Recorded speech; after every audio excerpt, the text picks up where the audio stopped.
à tous et bienvenue sur Monaco Info. Nous sommes le mercredi 3 juillet et voici les titres qui seront développés dans cette émission.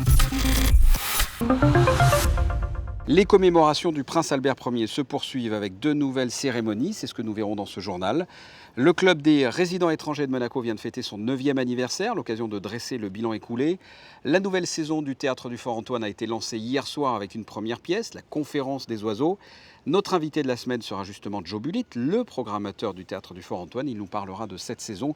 Et enfin, une initiation à quelques jours du meeting Herculis, la championne junior du triple saut, Rougui Diallo, vient de partager un entraînement avec la section athlétisme de Special Olympics Monaco.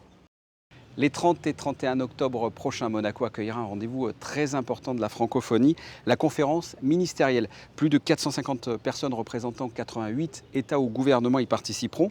Et pour préparer cette échéance, la secrétaire générale de la francophonie, Louise Mushikiwabo, a été reçue aujourd'hui au Palais Princier. Patricia Navarro l'a rencontrée.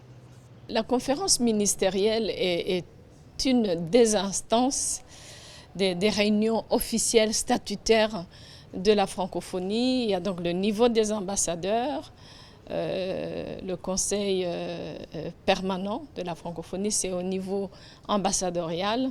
Ensuite, il y a la conférence ministérielle qui en réalité prépare le sommet des chefs d'État et de gouvernement. Donc c'est un enjeu très important. Cette année, nous nous inscrivons dans un thème de conscience par rapport à la planète. C'est très important. C'est aussi un sujet d'importance pour les autorités monégasques. Mais nous sommes aussi, en tant qu'institution, nous, à la francophonie, à une période de changement. Dans le sens d'ajustement de nos programmes, de focalisation sur là où la francophonie a la valeur ajoutée et surtout de plus d'importance et d'influence de l'organisation. Et c'est ça donc les enjeux. Ce sera pour moi la première conférence ministérielle puisqu'il n'y en a qu'une par an. Et c'est ma première année en tant que secrétaire générale, donc je compte vraiment nouer ou renouer les relations avec les ministres de l'espace francophone. Les commémorations du prince Albert Ier se poursuivent avec deux nouvelles cérémonies. La première s'est déroulée en mer où le prince Albert II a déposé une gerbe en hommage à son trisaïeul. Et la deuxième au Yacht Club de Monaco où un logo a été dévoilé. Reportage de Dominique Poulain. Un nouveau chapitre vient de s'ouvrir dans le cycle de commémoration en l'honneur du prince Albert Ier, l'arrière-arrière-grand-père du prince Albert II. Le souverain embarque à bord d'un Zodiac du Yacht Club de Monaco, direction le large, pour jeter une gerbe à la mer en hommage à son trisaïeul. Une manifestation qui s'inscrit dans le cadre des 100 ans de la Commission internationale pour l'exploration scientifique de la mer Méditerranée. Ce sera, je crois, à l'occasion dans les 3 prochaines années non seulement de mettre l'accent sur le prince Albert Ier et son rapport à la mer, et le formidable navigateur et aventurier et scientifique qu'il a été dans le domaine maritime, mais aussi mettre en lumière ce qu'il a pu accomplir dans d'autres domaines, ce qu'il a intéressé dans d'autres sciences. C'était un esprit d'une curiosité scientifique extraordinaire, mais aussi son grand humanisme, ses actions politiques, ses réflexions, c'était aussi avant tout un homme de paix. Et donc tout cela, je l'espère, va être mis en valeur dans les 3 prochaines années grâce aux différents événements qui vont jalonner ces commémorations.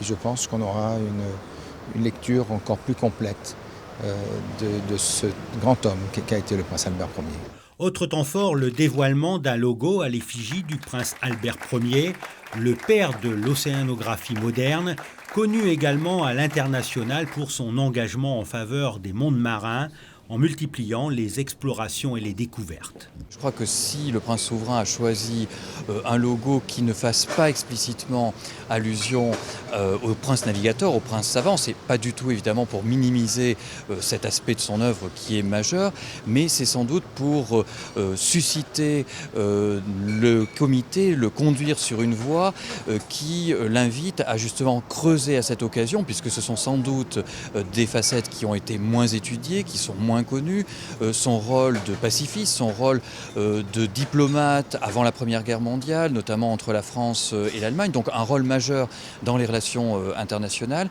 et qui peut montrer quel peut être le rôle d'une petite souveraineté comme Monaco, qui est sans doute moins impliquée qu'une grande nation dans les grands enjeux et qui peut se permettre d'être un intermédiaire. Donc c'est aussi peut-être une allusion sur un rôle toujours actuel de la principauté. Les manifestations pour célébrer la vie et l'œuvre du prince Albert Ier ont été lancées en début d'année. Elles s'achèveront en 2022, année du centenaire de sa disparition.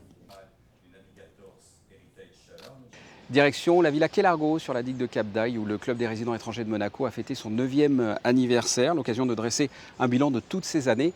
Le récit de Vanessa Dessy. Pouvoir au mieux s'intégrer à la vie sociale, économique et culturelle de la principauté, tel est l'objectif principal du club des résidents étrangers de Monaco. Créé en 2010, le CREM s'est matérialisé grâce à l'enthousiasme d'une équipe active et dévouée, travaillant chaque jour à son développement. L'idée, c'est une idée que j'avais eue donc, il y a quelques années, puisque le CREM entre dans sa 10e année. Maintenant, nous fêtons le 9e anniversaire ce soir, parce que j'avais pensé qu'il y avait beaucoup de résidents étrangers à Monaco et qu'ils n'avaient pas d'endroit, si vous voulez, pour se retrouver, pour un petit peu apprendre Monaco. Alors, j'avais cherché pendant 2 ou 3 ans, et puis avec l'aide du prince Albert, nous avons trouvé ce local. Et donc, nous sommes installés là depuis, et nous essayons, si vous voulez, d'accueillir les nouveaux résidents, et même les anciens résidents d'ailleurs, puisque nous avons des activités non seulement d'information, mais aussi de détente, des concerts, des conférences, voilà. Cette année, le club des résidents étrangers de Monaco fête ses 9 ans avec des membres de plus en plus nombreux. Le CREM peut dresser aujourd'hui un bilan positif. En 9 ans, on a fait beaucoup de choses. On a plus de 400 membres aujourd'hui à notre actif, pas mal d'activités. Ce que je crois que ce que le CREM a fait de bien, c'est de se faire rencontrer finalement les gens. Beaucoup de gens arrivant nouvellement en principauté qui ne connaissaient pas forcément des gens se sont grâce au club finalement rencontrés. Il y a des belles amitiés qui se sont faites. Et donc je crois que le rôle principal de CREM qui était finalement d'intégrer les gens en principauté, je crois qu'on peut dire qu'on a tout à fait eu un succès par rapport à ça. Prochain rendez-vous pour le CREM le lundi 8 juillet pour une visite guidée de l'exposition de l'été au Grimaldi Forum dédiée à Dali. On passe au reste de l'actualité et c'est aussi en bref et en images. Un chèque d'un montant de 20 000 € a été remis par les femmes leaders mondiales Monaco au centre cardio-thoracique. Une belle action car l'argent récolté servira à opérer un enfant souffrant de maladies cardiovasculaires. Le joueur de basket américain D-Bust vient de re-signer avec la Roca Team. Vainqueur il y a 2 ans de la Leaders Cup, l'ancien joueur des All-Stars de la NBA a finalement été séduit par le challenge sportif de la Roca Team et continuera donc d'être un meneur sur le parquet monégasque. La nouvelle saison du théâtre du Fort Antoine a été lancée hier au soir, ici même, avec une première pièce présentée au public. La Conférence des oiseaux de Jean-Claude Carrière par la Compagnie des Lumières et des Ombres. Un conte philosophique drôle et touchant à la fois. Reportage d'Alexandra Pani.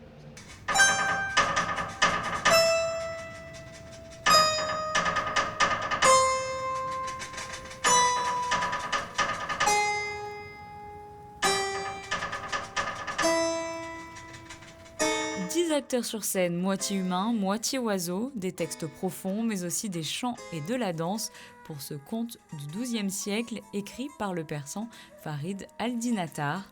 Une quête mythique, pourtant bien ancrée dans notre réalité actuelle. Une recherche sur les chemins de notre vie à la découverte de notre propre existence. En fait, c'est qu'est-ce qui gouverne leur âme. Et c'est le voyage à la recherche de la souveraineté de l'âme. Il y a à la fois la profondeur et la légèreté. Alors, c'est pas du tout antinomique, ça va très bien ensemble. On peut être très très léger tout en parlant de choses très profondes et être dans une profondeur de réflexion par la légèreté aussi. Alors ça, c'est très surprenant. Quand j'ai lu le texte que je connaissais il y a très longtemps, mais je l'ai relu il y a 2 ans quand j'ai décidé de faire le spectacle, je me suis dit c'est parfait pour notre époque parce qu'on manque parfois je trouve, de repères, de sens, et en même temps, on a besoin de cette profondeur, de ces repères un peu profonds pour nous guider dans la vie. Et en même temps, qu'est-ce qu'on a besoin de légèreté ? Parce que sinon les choses sont tellement atroces. Donc on rit beaucoup dans le spectacle. Cette pièce a été créée en 2018 à Montpellier pour du théâtre en plein air. Elle retrouve ici son univers d'origine. Ce conte philosophique familial lance avec force le début de cette nouvelle saison. Et le public ne s'était pas trompé en venant en nombre. On a toujours une programmation qui est absolument formidable. Voilà, donc avec des pièces qui sont toujours très originales, qui prennent souvent aux tripes. Parce que l'année dernière, il y a eu vraiment des choses qui ont été très hard, je m'en souviens parfaitement bien. Et voilà, c'est toujours une programmation qui est variée et très intéressante. Je viens pour partager un moment avec ma mère parce que c'est pas souvent qu'on a l'occasion de faire des sorties ensemble. Et puis le programme en général est bien, c'est marrant et tout. C'est des bonnes pièces en général. Moi j'ai pas été déçue l'année dernière et du coup c'est pour ça que je reviens, c'est sympa. On vient à chaque fois qu'on peut parce que la programmation est extraordinaire et c'est vraiment un haut niveau. Et ça change un peu de tout ce qu'on peut voir dans les théâtres classiques. Et c'est ça que j'aime parce qu'il y a un tas de pépites qu'on trouve ici. Voilà, donc on ne va pas s'en priver.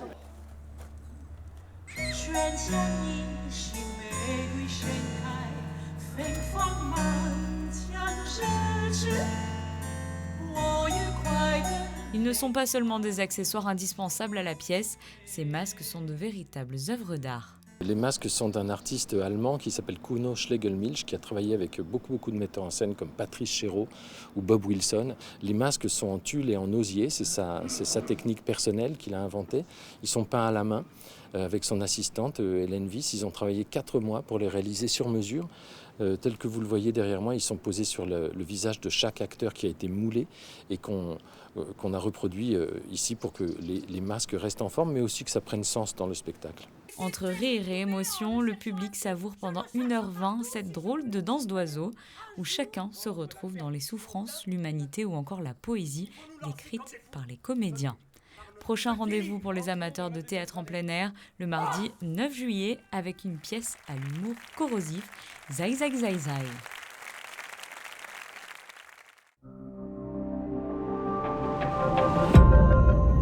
L'invité de la semaine aujourd'hui, Joe Bullitt, bonjour. Bonjour. Vous êtes le programmateur du théâtre du Fort Antoine. On vient de voir un premier reportage à l'instant sur le spectacle qui a ouvert la saison.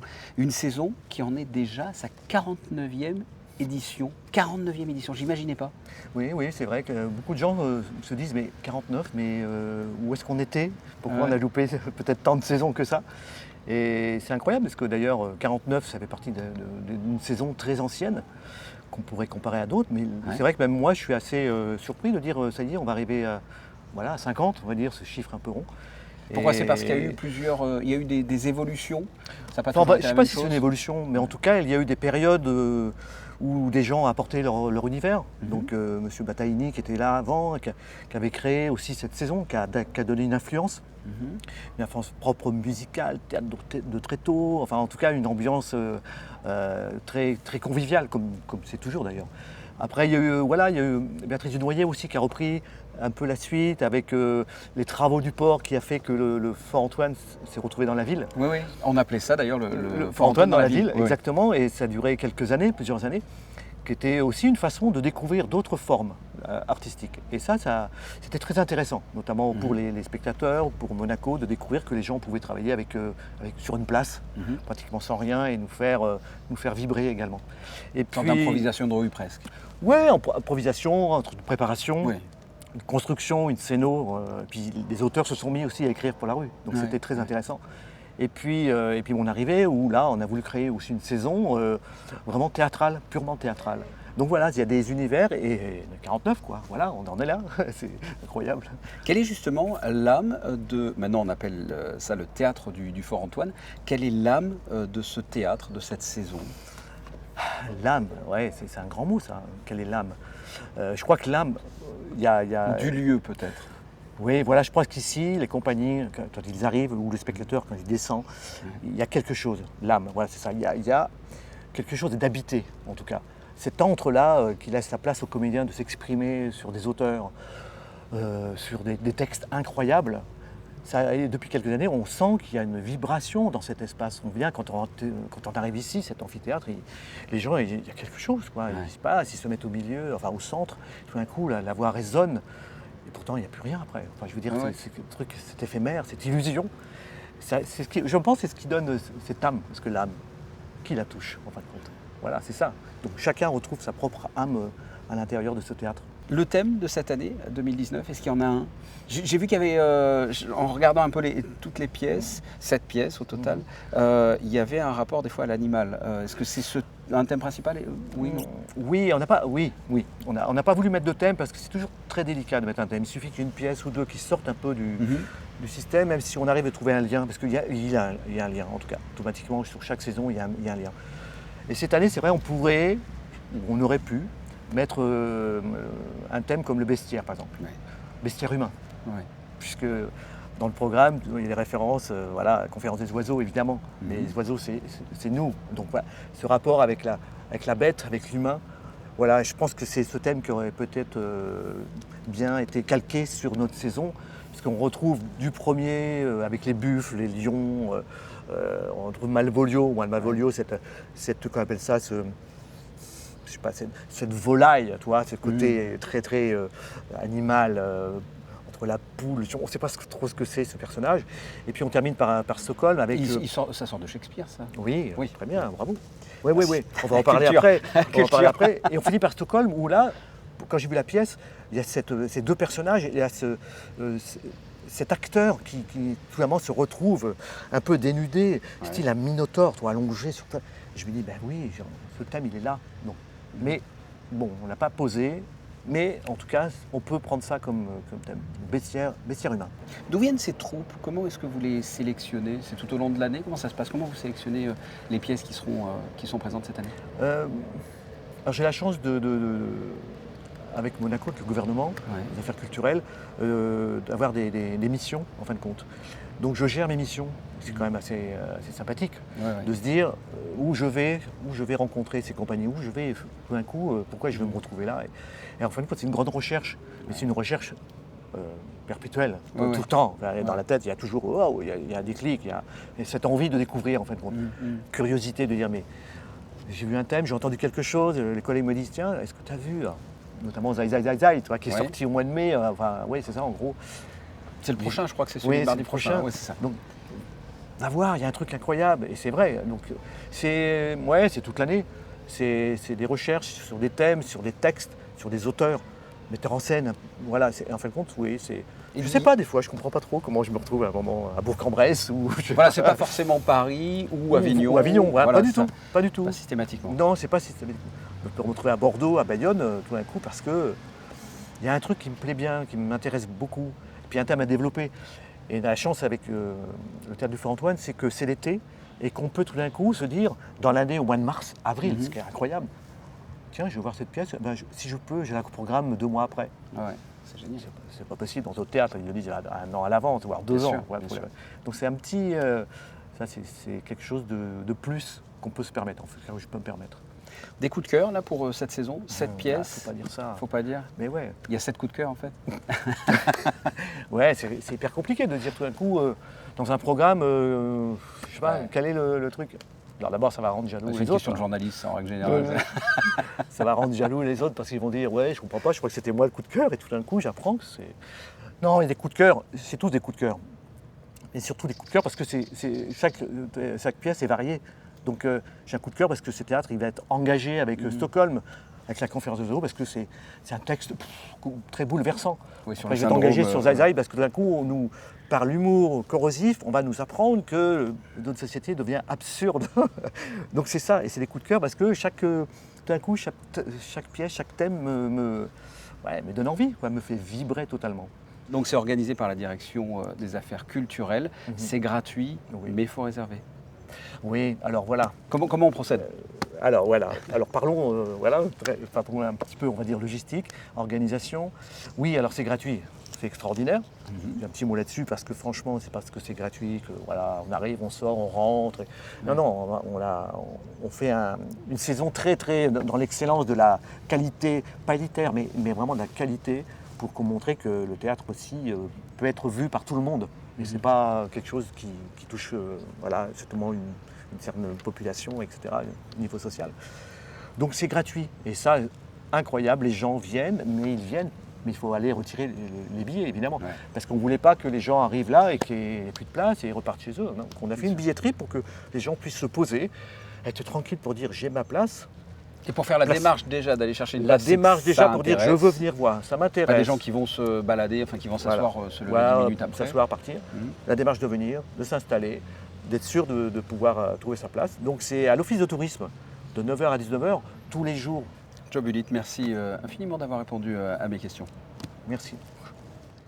On passe à un autre sujet, initiation festive et conviviale à quelques jours du meeting Hercules qui se déroulera le 12 juillet. Rougui Diallo, championne junior du triple saut, vient de partager un entraînement avec les sections athlétisme de Special Olympics Monaco. Une équipe de Monaco Info était sur place. Un reportage. Le maillot est le même pour tout le monde et la détermination est la même. Sur la piste d'athlétisme du stade Louis II, Rougui Diallo, la championne du monde junior de triple saut et médaillée de bronze au championnat d'Europe, vient assister à l'entraînement des athlètes de Special Olympics Monaco. Elle se joue des inégalités physiques et mentales. C'est des valeurs à partager et je pense que ça peut les aider aussi dans leur quotidien, de voir autre chose. Et même nous, en tant que sportifs, ça nous apporte énormément parce qu'on a besoin de ça pour se rappeler que c'est pas facile tous les jours pour d'autres personnes. On a chacun différents combats. La jeune athlète communique quelques principes fondamentaux du sport et de l'athlétisme, tels que la solidarité, le dépassement de soi, la discipline et le respect des autres. On est tous réunis, on est tous au même niveau et on essaye de tous atteindre tous nos objectifs. Il faut toujours aller au bout des choses et s'éclater quoi qu'il arrive. Tous profitent de l'expertise de la championne et apprécient l'échange convivial. Elle est une super belle sportive avec tous les médailles qu'elle a gagnées. Je pense qu'elle pourrait faire Elle pourrait faire quelque chose ici à Monaco au meeting. Elle est sympa comme athlète? Très bien, que du bonheur. On va pouvoir avoir beaucoup d'expérience avec elle, elle va pouvoir nous faire bien progresser dans son domaine. C'est ça qui... En plus, ce qui est bien dans l'athlétisme, c'est qu'on peut progresser tout le monde à son niveau, tout le monde fait ce qu'il peut, mais au moins ça permet d'avancer à son rythme tranquillement. Puis avec une championne, c'est magnifique. Special Olympics Monaco permet à ces athlètes ayant une déficience intellectuelle de s'épanouir, de se structurer à travers le sport, l'entraînement et la compétition. Ces athlètes représentent par ailleurs la délégation monégasque à travers le monde. Et sachez que la veille du meeting, Rougui Diallo participera au City Jump sur le port Hercule. Sans transition, quel temps va-t-il faire dans les prochains jours? Voici la météo.